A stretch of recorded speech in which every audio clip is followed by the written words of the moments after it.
অনিশ্চয়তা আর দুর্নীতির জটে আটকে বাংলার শিক্ষা ব্যবস্থা। এ যেন দুর্নীতির কারণে উলটপুরাণ। একটা সময় ছিল যখন পড়শি রাজ্য বিহার থেকে বহু পড়ুয়া আসতেন বাংলায় পরীক্ষা দিতে, কিন্তু ধীরে ধীরে বদলেছে সময়।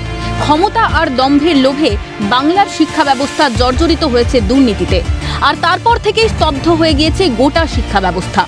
এখন বাংলার ছেলে মেয়েদের পরীক্ষা দিতে যেতে হচ্ছে বিহারে। ভাবা যায়, না গিয়ে উপায়ই বা কি? 2016 সালের পর এসএসসিতে আর কোনো নিয়োগ হয়নি বাংলায়। পার্শ্ব শিক্ষক নিয়োগও বন্ধ দীর্ঘদিন ধরে। 2014 সালের প্রাথমিক টেটের পর আর কারো নিয়োগ হয়নি। 2017, 2022, 2023 নিয়ম করে হয়েছে প্রাথমিক টেট, কিন্তু নিয়োগ সেই তিমিরেই।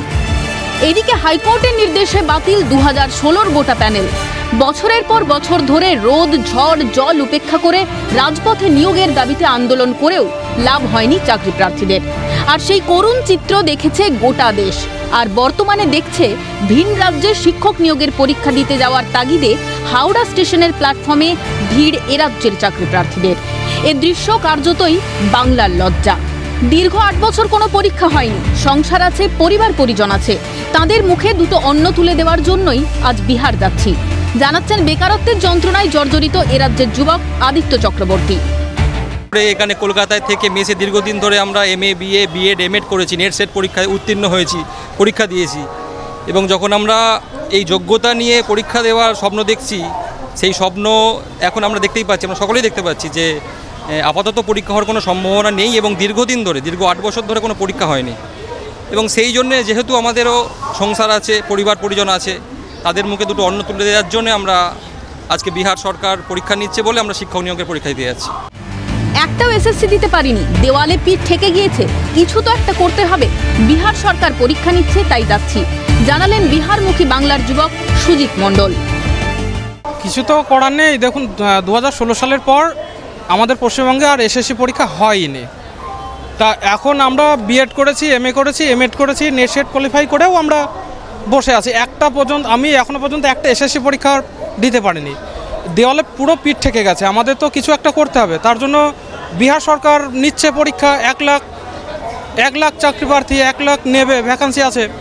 সেই তাগিদেই আমাদের ওখানে ছুটে যেতে হচ্ছে। তুলনা করা যেতেই পারে পরিযায়ী শ্রমিকদের সঙ্গে, যে পরিযায়ী শিক্ষকতা করতে যাচ্ছি। বিহারে থেমে নেই নিয়োগ প্রক্রিয়া, কিন্তু বাংলায় কেন বাড়ছে শূন্যপদ? কেন নেই নিয়োগ? কেন অনিশ্চিত বাংলার ভবিষ্যৎ?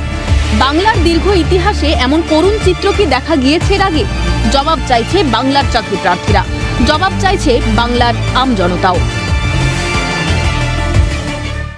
এ রাজ্যের শিক্ষক হওয়ার আশায় স্বপ্ন দেখেছিলেন যে সকল যুবক যুবতীরা, তারা আজ এই রাজ্য ছেড়ে পাড়ি দিচ্ছেন বিহারে শিক্ষকতার আশায়।